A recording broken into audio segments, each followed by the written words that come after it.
안녕하세요. 미국주부입니다. 요 며칠 동안 호스팅 웹사이트 등등 일들이 많아서 영상을 빨리 찍지 못했습니다. 오늘은 아마존을 이용한 비즈니스를 얘기를 해볼까 해요. 전 지금 미국에서 웹사이트로 이용한 드롭시핑, 이베이, 아마존을 이용하여서 물건을 팔고 있습니다. 이번 영상은 아마존을 이용을 해서 물건을 팔기 위한 과정, 물건을 찾는 방법, 물건을 사는 방법, 물건을 산 다음에 키워드를 찾고 리스팅을 만드는 방법을 같이 나누고자 합니다. 하지만 아마도 영상이 너무 길어지고 약간 복잡해질 수 있어서 몇 탄으로 나눠서 영상을 제작해 보도록 할게요.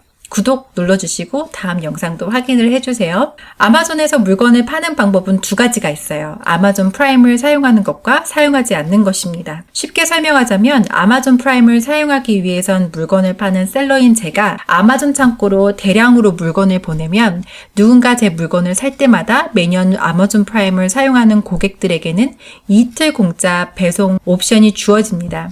아마존 프라임은 매년 119불씩 결제를 하면 아마존 서비스를 이용할 수가 있어요. 아마존 프라임을 쓰시는 분이 아니면 25불 이상 아마존에서 물건을 구입하였을 때 공짜 배송이 주어지기도 해요. 그전에는 35불이었는데 가격을 내렸네요. 미국 안에 있는 아마존을 쓰는 사람들은 과히 엄청납니다. 2016년 기준으로 크리스마스 트리를 장식하는 집만 78%, 아마존 프라임을 쓰는 집이 64%, 퍼센트로만 봤을 땐 투표를 하는 집보다 집에 전화선이 있는 곳보다 총을 가지고 있는 집보다 두 번째로 아마존 프라임을 가지고 있는 곳이 많습니다. 아마존으로 드롭시핑 하기에는 그렇게 쉽진 않아요. 왜냐하면 중국에서 물건을 배송을 하면 배송 날짜가 너무 길어지기 때문에 아마존에 익숙하신 분들은 물건이 늦게 배송되는 것을 이해를 하지 못하기도 하지만 배송이 늦어지는 것, 중국에서 배송이 되는 것, 그리고 물건 퀄리티 등등으로 피드백이 아주 나쁘게 적히면 눈에 띄게 세일이 줄어듭니다. 물건을 사신 분들은 아마존 리스팅에서도 물건 피드백을 적을 수 있지만 내 셀러 어카운트에도 피드백을 적을 수 있습니다.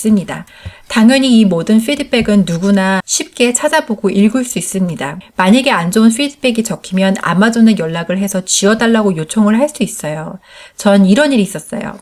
너무 좋은 피드백이 적히다가 아마존 프라임으로 팔고 있는 물건 배송이 늦어졌다고 화가 난 고객님이 안 좋은 피드백을 적은 적이 있어서 아마존에 연락을 해서 지워줬으면 좋겠다라고 요청을 했습니다. 낮은 별점은 사라졌지만 글씨는 지워주지 않았어요. 하지만 아마존에서 직접 답글로 배송은 아마존 책임입니다 라고 적어주었습니다. 가끔 내용은 없는데 별점을 1개나 2개 정도로 남기시는 분들이 가끔 계세요. 그런 피드백들은 아마존에 연락을 하면 지워주기도 합니다. 만약에 피드백을 지워주지 않는다면 그래도 세일이 있다면 좋겠지만 그렇지 못한 경우에는 그냥 다시 모든 물건을 아마존 창고에서 계신 곳으로 반송할 수 있어요. 이럴 땐 물건당 50센트가 들어갑니다. 전 그냥 50센트씩 돈을 주고 다시 아마존 리스팅을 만들어서 안 좋은 점을 보강을 하고 다시 파는 것을 추천합니다. 만약에 미국 아마존으로 물건을 파시는데 외국에 계신다면 예를 들어 한국에 계신다고 하신다면 아마존에서 외국으로 물건을 보내주진 않으니 리스크가 좀 있어요.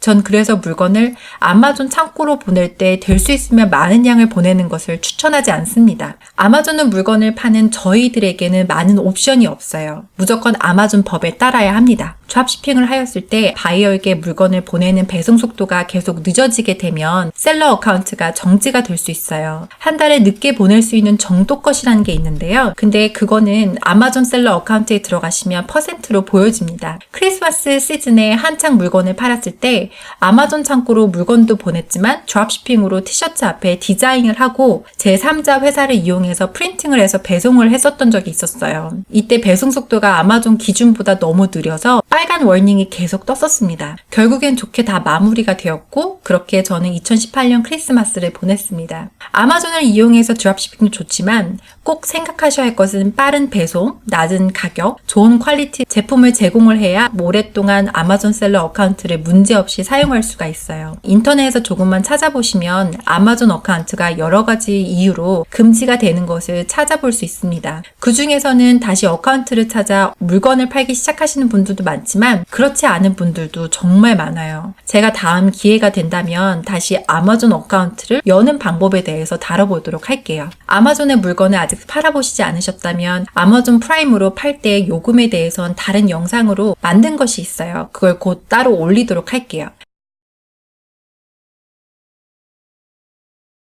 자, 이제 물건을 찾는 방법을 알아볼까 합니다.